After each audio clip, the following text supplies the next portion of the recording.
I'm so excited to welcome Angela Meleca to the event. Angela is a arts advocate extraordinaire, amazing communicator. Everything we're talking about today, I think Angela's had experience with in one way or another. And I'm really excited to have you on the show. I don't know, what is this, a virtual event? To kick us off, because I know that everyone on this call can learn so much for you, because you are a nonprofit leader. You are in the trenches doing the work every single day, just like everybody else here. So welcome, Angela. I would love for you to introduce yourself to the audience and tell us a little more about what you're doing with the Collaborative Arts Institute.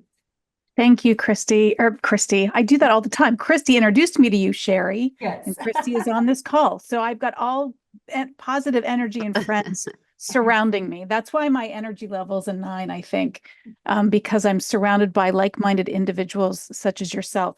The Collaborative Arts Impact Initiative is something that was born really after Sherry meeting you in February, but it's been something that's been brewing inside of me for almost a decade in finding how can we better communicate, in particular, arts nonprofit impact and arts relevance. So arts organizations are facing funding challenges, not unlike most nonprofits. They're facing audience decline and a sense of lack of how to communicate relevancy to the community, to funding stakeholders, to public officials. And so I've really been searching for a way for a long time to how do we better communicate arts impact and arts relevancy. And so really the collaborative arts impact initiative came about after meeting you, Sherry, and finding that, in fact, there is a measurement tool that we can apply to outcomes and better communicate impact. And what we thought for sure in the arts at once was we couldn't measure tangible outcomes or social emotional well-being that we know that the arts provides. And so I brought together a group of like-minded arts nonprofits who were also passionate about how do we reframe our stories, our impact stories, to resonate in a more holistic and deeper way. That's awesome. And it, why? Like, what challenges did you see? Besides, it would be nice to measure the impact, but what were you seeing in the sector? What shifts were you seeing that kind of really drove your motivation and inspired you to do this?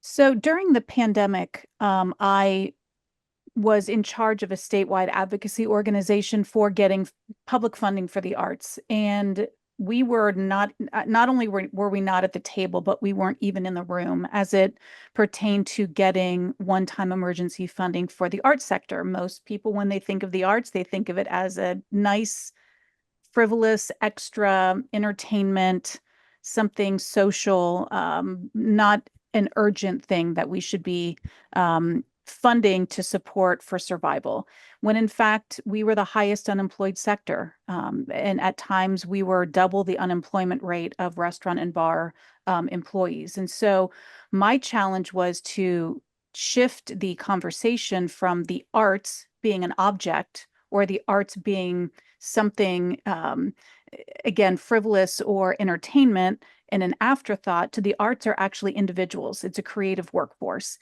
And so that's really where my paradigm shifted, where it's like, oh my gosh, these are individuals. It's not an object that we need to be fighting for, number one. And that with that attention shrinking or stalling, it was really critical to shift our mindset and how we can better advance the sector in ways that hadn't previously been done. Being successful in getting one-time funding by shifting that mindset and changing the conversation, I was really surprised and a little disappointed to see a lot of these same organizations that were scrambling for survival start falling back into status quo as we were coming out of the pandemic. And I knew as a sector, in particular the arts, that if we weren't going to change mindsets now, when? And so I set out on a journey to really figure out, are there ways that we can help show leaders that are maybe going back to status quo? I heard a lot of, well, we've never done it that way. Change is hard. I was told that I'm a lot of work because I wanted to really what I'm now calling lead a renaissance of relevance. And I firmly believe that if we can, in a more succinct and direct way, communicate art's impact, it will increase relevance. And when relevance is increased, resources and revenue will follow. So that was really the driver for me, was seeing a lot of organizations falling back to pre-pandemic behavior. And I just felt that for the betterment of all, for community, we needed to change that fundamental thinking. Yeah. Well, thank you for sharing that. I think that, I know not everyone on the call is necessarily focused in the arts nonprofit space. However, what you're saying, I'm sure resonates with all sectors, because Sure Impact, we do work with all sectors. And so that renaissance of relevance, that's something we all need to see. And I think everyone is feeling that trend back, that pre-pandemic. I hadn't heard that before, but with a lot of the pre-pandemic money, like it going away in the social sector and in the art sector, right? We need to reimagine how we're doing our work, talking about our impact, because that emergency relief, or that, just pump money into the sector, that unfortunately that's not a reality anymore. And we need to have that renaissance of relevance.